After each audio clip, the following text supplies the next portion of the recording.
बिस्मिल्लाहिर्रहमानिर्रहीम। दार एजुकेशन में जो हम एक BZU के अंदर प्रोजेक्ट स्टार्ट किया हुआ है वो हम लेके चल रहे हैं। लास्ट टाइम तक हमने ये किया था कि हमने आपके लिए एक फ़ाइल बनाई थी जिसका कनेक्शन हमने आपके लिए ऑफलाइन और ऑनलाइन दोनों सूरतों में आपका सिर्फ कनेक्शन करवाया था और सब वैम्प आपका ऑन था। इस वैम्प के अंदर हमने रनिंग पोजीशन के अंदर ये बताया था कि आपकी सिर्फ कौन सी कमांड है जो रन हो सकती है। अब सबसे पहले आप लोग ये करें कि वैम्प आपका ऑन होना चाहिए और आप यहाँ पे लोकल होस्ट लिखें।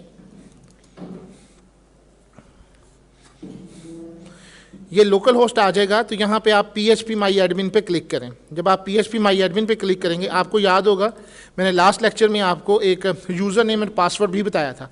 ये यूज़र नेम एंड पासवर्ड हमने जो ऑनलाइन हमारी वेबसाइट है जहाँ पे हमने इसको होस्ट किया हुआ है वो वाला पासवर्ड और ये दोनों सेम थे। बहरहाल यहाँ पे मेरे पास आ जाएगा, लेकिन यहाँ पे रूट होगा। आपकी कोशिश होनी चाहिए कि आप लॉगिन इसके थ्रू करें, क्योंकि हमने यूज़र बनाया हुआ था और ये वाला पासवर्ड जो आपका कनेक्शन इस्टेब्लिश का है वो आप इसके अंदर दे दें। इसको लॉगिन होना चाहिए। ये आपका लॉगिन हो गया। लेट्स सपोज क्योंकि ये एजुकेशन की है तो देखें डेटाबेस आप लोगों ने पढ़ा हुआ है। डेटाबेस के अंदर सबसे पहले ये बताया जाता है कि आपने डेटाबेस के अंदर एंटिटीज़ क्या बनानी, क्योंकि हम RDBMS की बात करते हैं, रिलेशनल डेटाबेस मैनेजमेंट सिस्टम की, तो उसके अंदर एंटिटीज़ होती हैं। एंटिटीज़ क्या होंगी एक एजुकेशन की अगर आप बना रहे हैं?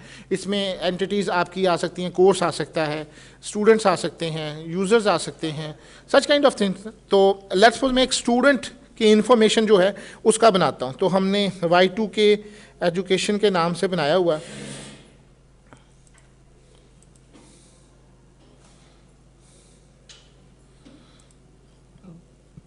ये जी YOT। अब यहाँ पे मैं एक यूज़र की टेबल बनाने जा रहा हूँ। यूज़र की टेबल में मैं समझ लें कि 5 नंबर ऑफ़ कॉलम्स दे रहा हूँ। जब मैं 5 नंबर ऑफ़ कॉलम्स दे दूँगा तो मेरे सामने एक बॉक्सेस टाइप ना ओपन हो जाएगा। ये डाटाबेस बनाने का तरीका है। आप अगर चाहें तो आप क्यूरी के ज़रिए भी बना सकते हैं। अल्हम्दुलिल्लाह आप लोगों को इतनी क्यूरीज तो आनी चाहिए, लेकिन अगर बिलफर्ज नहीं। अब इसके अंदर 2 तरीके हैं। कुछ लोग ऑटो इंक्रीमेंट करते हैं, लेकिन ऑटो इंक्रीमेंट इतना बेहतर नहीं है। अगर आप डायरेक्ट एजुकेशन पर भी देखते हैं तो वहाँ पर अपना एक यूज़र नेम देते हैं। यूज़र नेम या email both will be unique. जो एक आदमी का यूज़र नेम है वो दूसरे का नहीं बना सकता।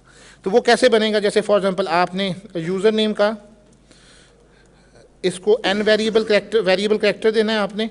इसकी लेंथ आपने डिसाइड करनी है 50। आपने इसको बताना है कि ये नल हो सकता है। ज़ाहिर सी बात है हमने इसको प्राइमरी की लेना है, तो आपने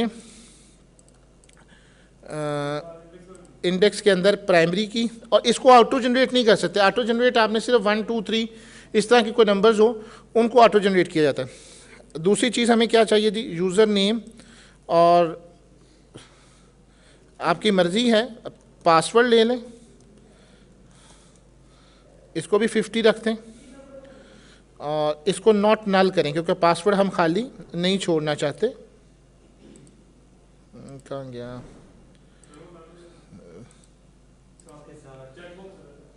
नहीं, एक सेकेंड, मुझे कंफ्यूज ना करें। ये नल है, ये डिफ़ॉल्ट के अंदर आता है। इसको नॉट नल करना है। ये वाला जो है इसको ये AI है ऑटो इंक्रीमेंट के लिए और ये नल के लिए है। तो जिसको आप करेंगे क्लिक वो बाय डिफ़ॉल्ट जो है वो नल होता है ताकि उसमें वैल्यूज़ ना आ सके। जिसको आप क्लिक कर देंगे वो नल हो जाएगा, जिसको आप नहीं क्लिक करेंगे वो नॉट नल होगा। यूज़र नेम हो गया, पासवर्ड हो गया, और क्या लेंगे? अगर आपने ईमेल ही रखा हुआ है तो फिर आपको चाहिए कि आप इसको यूज़र नेम की जगह पर ईमेल कर दें, वही यूज़र ईमेल हो जाएगा। तो कम से कम फील्ड्स का इंतखाब जो है वो ज़रूरी है।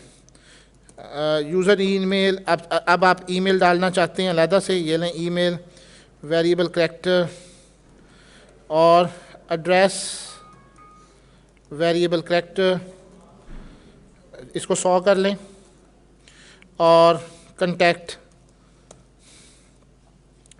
इसको बिग इंटीजर दीजिए। आप इस फाइल को सेव कर दें। ये टेबल जो है आपकी फॉर्मुलेट होगी। ये यूज़र टेबल क्रिएट करने तक, यहाँ तक आपका जो डेटाबेस है वो इसके साथ कनेक्ट हो गया। So thank you very much. इंशाल्लाह इन द नेक्स्ट लेक्चर हम इसके साथ कनेक्टिविटी करेंगे आपकी थ्रू PHP।